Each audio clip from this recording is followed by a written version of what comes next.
Miss হবে না আপনার পছন্দের টিভি শো। দেখুন জি5 অ্যাপে একদম ফ্রি।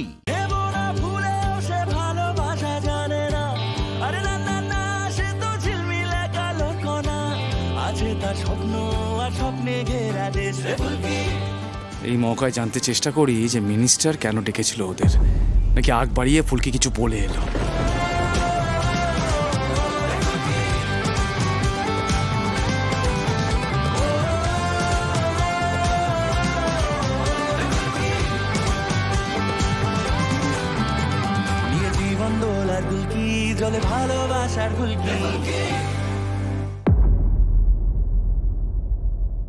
দিদি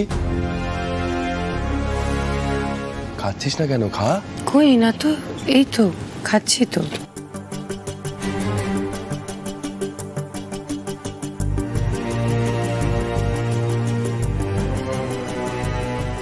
এই রোহিত, তোরা দেরি করলি এত? মিনিস্টার স্যার ডেকেছিলেন একবার কথা বলতে। কেন, উনি কি কিছু বলছিলেন ওই নিষিদ্ধ ওষুধের ব্যাপারে? না, উনি জানতে চাইছিলেন যে আমি কাউকে সন্দেহ করি কিনা, মানে আমার কোনো শত্রু আছে কিনা যে রাজাবাবুর মাধ্যমে আমাকে ওই নিষিদ্ধ ড্রাগটা দিয়েছিল।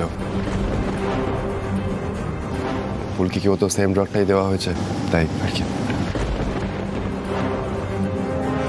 জামাল ভাই তো বলেই ছিল রাজাবাবু নামের একজনের কথায় স্যারের জন্য নিষিদ্ধ ওষুধ পাঠিয়েছিল।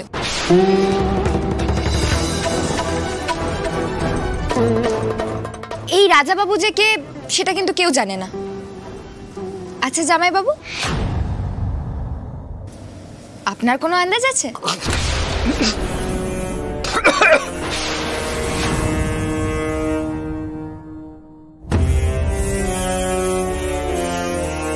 ইস, বিষম খেয়ে গেলেন তো। দি ভাই দেখো। সরি কিছু নেই, ঠিক আছে।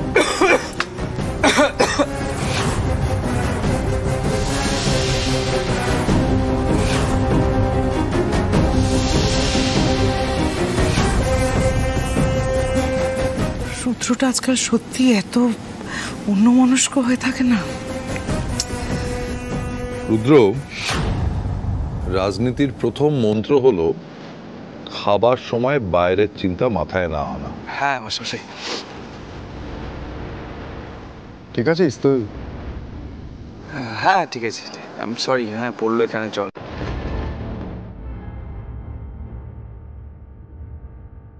আচ্ছা তোমরা সবাই তাড়াতাড়ি খাও, নাহলে কিন্তু সত্যি আমরা ফ্লাইটটা মিস করব।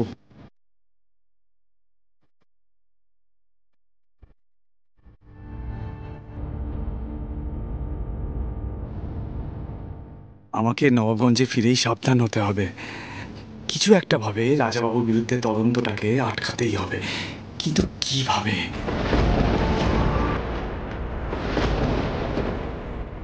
জামাইবাবু রাজাবাবুর কথাটা শুনে জোর বিষম খেলেন, অন্যমনস্ক হয়েছেন মা বলল। না না, সব দিক থেকেই মনে হচ্ছে আমার সন্দেহটাই ঠিক। জামাইবাবুর মুখোশটা আবার ছিঁড়ে ফেলার সময় এসে গেছে মাকালি।